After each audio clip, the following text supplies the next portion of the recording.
Never let a puncture ruin your ride again. Let's talk everything tubeless. So why do you want to go tubeless on your current setup? Well, there's three main benefits that I can think of. First up, you're 99% protecting yourself from all punctures out there on the road and the trail.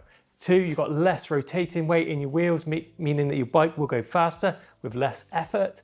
And lastly, you're going to get way more grip and comfort. So let's take a look at the kit that we're going to need. First thing you're going to need is a tyre that is tubeless compatible. This is usually written on the tyre's sidewall. You're also going to need some tubeless valves for your setup. Now here at Tru-Tension, we have the fill fast valve. Now these things are really efficient. They actually allow 4 times more airflow than the regular tubeless valves, and they come in a wide range of sizes and lots of different colors available to pimp your ride. Next up, sealant. Now this stuff is really cool. It contains a blend of carbon and graphene. So if a puncture does occur, this stuff gets to work super quick and plugs that hole for a long lasting fix to your puncture. And the great thing about this, it also lasts up to 6 months before you need to refresh it, dependent on where you ride in the world. So you might be on the fence deciding whether you want to go tubeless or not. Hopefully this little demo might change your mind. And I brought along a few little friends to the mix. This little pick that I stole from a local dentist. This snapped off screwdriver. These darts that I stole from the kids' bedroom this morning.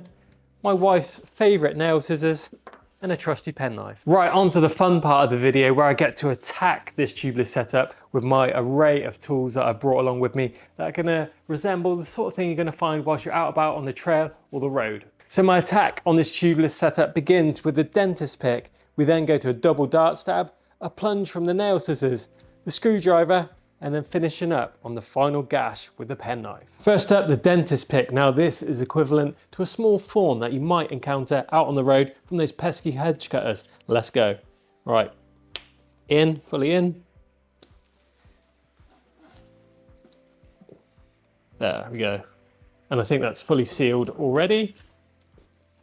Yep, there we go. And there is the insertion point. No air whatsoever. So let's step things up. Next up, the double dart combo. Now, when I said double, I meant 4. Ready? 4 holes. There we go. You can hear it seal up almost instantly. And there we go. 4 holes completely sealed. Next up, the wife's favorite nail scissors. Let's go.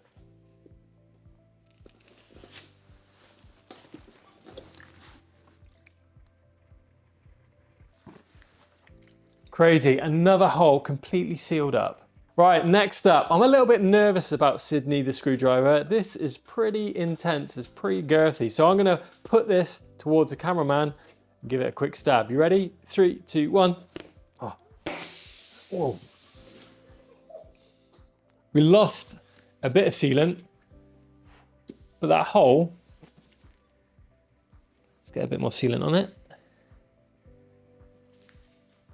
That hole is sealed, look at that, unreal. Right, we survived the toothpick, we survived the quadruple dart attack, we survived the nail scissors, we've survived the screwdriver. Last on the list is the penknife. Now this might be the end of the tyre. Let's give it a go. It's pretty sizable, this is. So we're gonna stick it in.